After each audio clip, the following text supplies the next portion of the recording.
In the last 6 months, recycling at Georgetown District High School has gone up 9-fold. And it's because of these students. Last year, they tried to pass a law pushing for better recycling facilities in all schools. Now, once a week, students here are helping custodians collect everything and make sure it gets sent off for recycling. They know to use their recycling bins, they know about the facilities and things that they can do to help. And you have more bins? Yes, we do. Their bill was one of 3 written by teenagers and introduced and debated at Queen's Park as part of the CBC News at 6 series, Making the Grade. What this process has done is let students know that they can have an influence. Besides the recycling bill, one tried to set nutrition standards in high school cafeterias. Another tried to create a poster to teach young people about their rights on the job. That effort convinced the labor minister to modify an existing sign. All new posters that will be printed will have this information on it that wasn't there before. Now CBC News at 6 wants to build on that success from last year, but instead of making a bill, we want students to make a video.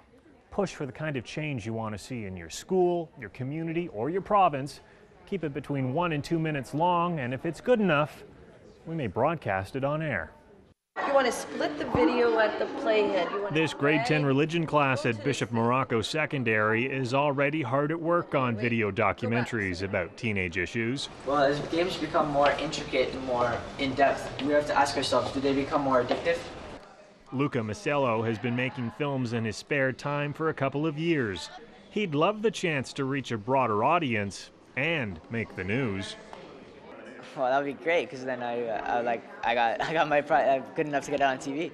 It's a daunting challenge, so to help guide potential filmmakers like these, we've come up with 5 theme categories: taking care of the planet, standing up for your rights, healthy living, changing the school system, and life as a teen.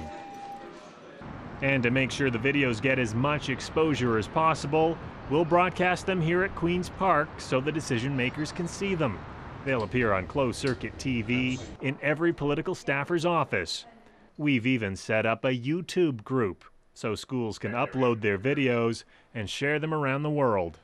Plus, it gets better. If you go to a secondary school in the Greater Toronto area, your school could win some great prizes. Push one, mix one. In May, we'll have an expert panel judge the top entries. The top videos will get their school on air and win their class a new Sony Handycam. Plus, we'll bring that winning class down to the CBC Broadcast Center for a VIP tour of the place. You never know who you're going to run into. Fancy seeing you here. Hey, George, do you mind if we bring some students down here? Dude, I would love it. And look, we're going to save all those chairs just for you. So, kindly do what the nice man says, get your class to win, and come hang out with us here on the hour. Thanks a lot. Excellent. So get busy and get creative. In Georgetown, they're already getting down to business, planning a video to convince politicians to pass their recycling bill. I was thinking maybe we could do like a superhero little litter bug kind of person. So you could knowing they're an example of what can happen when a good idea attracts enough attention to make a difference.